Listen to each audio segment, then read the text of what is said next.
Hello, welcome back. I did a little Instagram poll to see whether or not you guys wanted to see some college videos talking about advice, funding, living on campus, living off campus, all of that good stuff that encompasses college life, or some regular videos, and everybody decided to do college week. So welcome to college week. Today's topics we're going to be talking about, topics, all of that good stuff, is prepping for university. So this video is basically going to be for junior and senior high school students, because those are the times that you want to be thinking about schools that you want to go to, whether you want to do virtual tours, you want to pack up your family and go to the school to visit to see if it'll be a good fit for you and all that good stuff.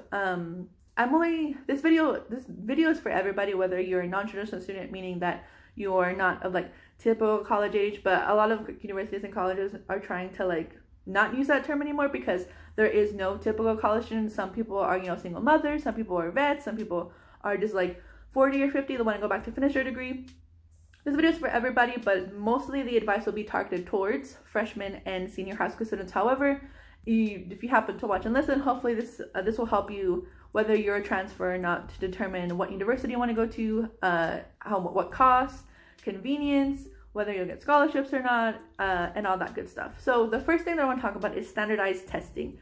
Usually in middle school and then your junior, you will take the pre-SAT. Pre-SAT is basically a precursor to the SAT, which is one version that college admissions teams and stuff use to determine your scores to see whether or not you're a good fit for the programs for the university. Typically, I know in Texas, they want students to be at 1,200 accumulated, which means you have to get I don't know what the max score is for all of them, but I know that I think you can max out 700 each section. There's math, history, it's really comprehension. It's a bunch of different sections that accumulate certain points. I think the highest score I believe that I know of is 1,600, which is a perfect score. You did everything perfect. However, a lot of universities, actually, I know some in Texas, are phasing that out so that you don't really need to take those anymore. However, I'm not aware of other states. I live in Texas. A little information about me is I am a senior student at Texas Tech University, and Texas Tech is a public university. So they look at SAT, ACT, if you have it, and your college admission essays. Another form of standardized testing is the ACT. ACT is another, it's like a less harder version of the ACT. I took SAT and ACT, and I actually like the ACT a lot more. I believe the highest score for ACT is 36, and you only have 4 sections, I believe, which is English, reading comprehension, math, and then a small science section. I know every school district is different, especially if you're in Texas versus other states. Because I was in a lower income area and my family has been working class the entirety of my life, I was able to take the SAT twice for free, and then I was able to take the ACT once for free, and then if I wanted to take it again, I would have to pay out of pocket for it. If you are in a private or charter school, you may have to pay per time you take the exam. I know some of my friends that I met in college, they actually had to pay for the SAT and ACT, which really does suck. But also, I believe if your family makes under a certain threshold per year, which means mainly so my family's always under 30,000 a year. You can apply for those. They're called test vouchers, I believe. There's also a bunch of other vouchers that we'll talk about in the remainder of the video, especially if you are low income or you're working class, and again below that annual household income threshold.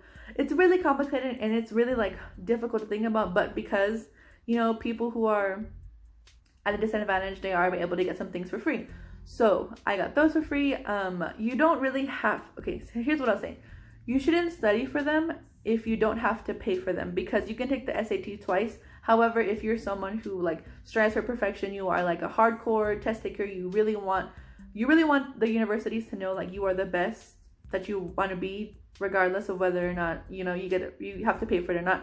Go ahead and study for them. They do take up a lot of chunk of time, and those SAT, ACT books are very thick and chunky. I would talk to your local library or talk to the college admission counselors to see if you can borrow theirs, because they do get very expensive and very pricey. You'll learn in college, if you do go to college or university, that the textbook industry loves to funnel money from vulnerable college students.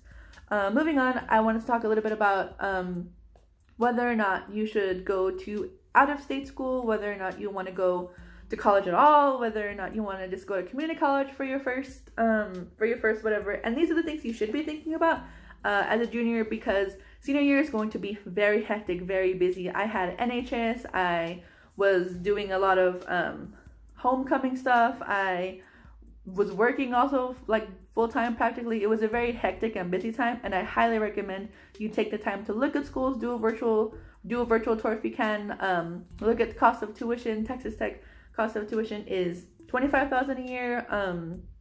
You can get most of it covered by financial aid. Again, if your family's estimated family contribution is below zero on your FAFSA. But however, we'll talk more about FAFSA in the next video, which is going to be all about funding opportunities, scholarships, all that good stuff. So what did I even want to say with that stuff? Yeah, so if you don't want to go to college, do not let anybody force you into going, because college, I'm going to be a little expletive here and say it's a pain in the ass. Do not waste your time and do not go if you do not want to go. I know a lot of people who had to drop out because college was too expensive for them. They didn't plan properly. And also, that's what I want to stress enough, is that if your family doesn't already have some savings for you, it's really hard to afford all of that. And I don't want to say that it's not impossible, because I was able to do it and my family had zero savings for me. The government paid for all of my stuff basically, and I got a couple scholarships from the university because, you know, I applied and I really worked my ass off to get those stuff. But that's not to say that you shouldn't apply for scholarships and you shouldn't stress so much about it. But again, it is very difficult to be a college student and also be low income, because you are stressing about money. There's some of my friends that I know that were able to skid by and get all A's because they didn't have to worry about money. And that's just a fact of life, is that anybody who already has a higher advantage of money isn't really going to worry about it. And I know this is a lot, and I know it's really heavy, but it's something that you should keep in the back of your mind, so that senior year, once you apply to those colleges, once you get everything fixed and all that stuff, it'll be less stress on you, because you know that either you can get it federally funded, you can get your parents have that money for you saved, or all that stuff, good stuff.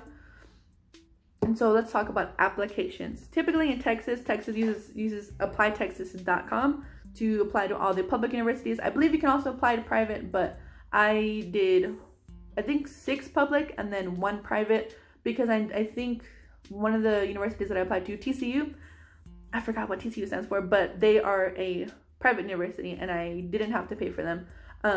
One thing that does suck is that most universities, public or private, do have a admissions fee, which sucks. And usually it's around, the cheapest that I've seen is $40, and I know they can go up to $120 to $200. The highest one that I've seen is $90. So if you are a lower income student in like a poor area where, you know, I know most public high schools do this, but I'm not 100% sure. I'm just speaking from my experience. But again, I think you can also apply for it. They're called admission vouchers, or admission waivers. Basically, that means you can get all these fees waived and you don't have to pay for them. All you have to do is submit your essays. And typically, they're usually 3 essays. The essays are super simple topics. However, mine are trash and garbage. However, if you do want to see them, I will gladly link you to my Google Docs and stuff like that. But we'll get more into that, obviously, when we talk about the next video in terms of funding. But yes, if you do not have any money saved, but you are like working and stuff, I highly, highly, highly advise you to please save some of that money for college, because you will realize when you are at college, if you choose to go, that everything is very, very expensive and no one's really going to help you out. Especially like I was on my own. My family never sent me care packages. I didn't really have a lot of people to lean on because I was first generation. First generation also has a lot of opportunities for funding, for organizations, for all that good stuff. If there's anything that I missed, please let me know. But again, freshman year, think about where you want to go for college, if you want to go for college at all. If you want to go to community college, you don't have to take the SAT or ACT, because when you transfer to a bigger university, they'll actually use your transcript, and then all you have to do is, I think, write a couple essays as well, and they'll be similar to admissions essays that you would apply for regularly, and they're all super simple topics. However, when you do make a profile, on Apply Texas or on any like general website, because I know there's Apply Texas and then there's the bigger general one for when you apply for schools out of state. Basically you have to like make a profile and then do like an introduction of all that stuff. Make those during your freshman year and then revise them during your senior year. I highly and also have someone proofread your essays, whether it's your college admissions advisor in high school or if you're working with university, because you could totally, like, colleges love when you interact with them as a high school student, because obviously they want your money, they want you to be at the university, because obviously the more students they have, the more funding they can get publicly from, not public, but from the government, basically. So it really sucks, but they essentially see you as a dollar sign. So they want to help you out as much as they can. What my college admissions advisor did in high school is that she had admissions representatives from UT, A&M, and University of Houston. She also had someone from Baylor come in as well, and they looked at our essays. They gave like critiques. They said, okay, this is fine.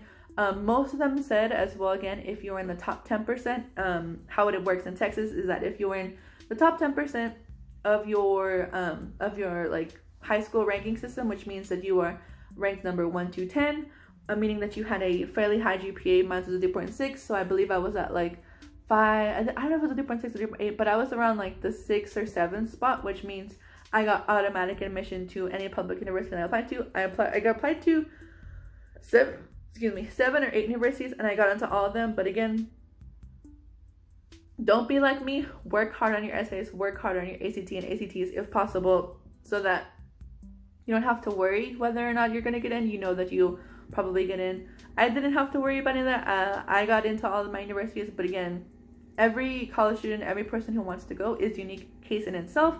I know some people want to go to college, to provide for their family. Some people want to go just to get out of their hometown. Some people see it as just a term to network. Some people go because they want the college experience, i.e. partying, i.e. Olivia Jade. They don't really want to go to college. They just want to have those connections. I also highly advise you to look at distance. Some people, I went 500 miles away from my family, and that was perfect for me. However, some people, I've met a lot of these students. I meet them and they cry their eyes out. They're so miserable. They're so exhausted, and they end up leaving university their first semester. And so even if you've gone this far in this video, I appreciate you. Thank you so much for giving me your time and your attention. Please don't go out of state or out of 500 miles away from your family if you cannot handle it.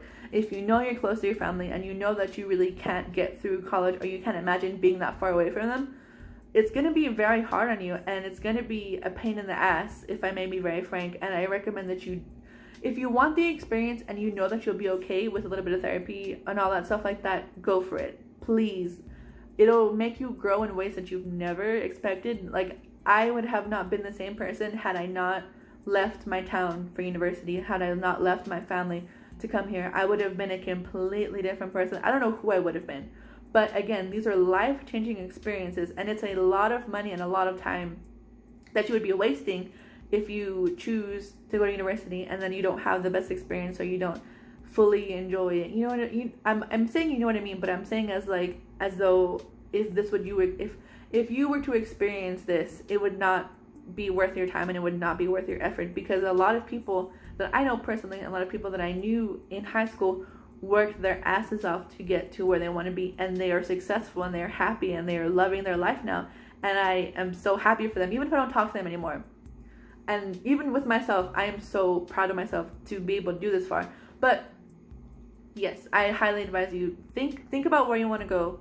Do virtual tours, or ask your family, hey, can we go visit this university? It's not that far. We can go during summer break. Save.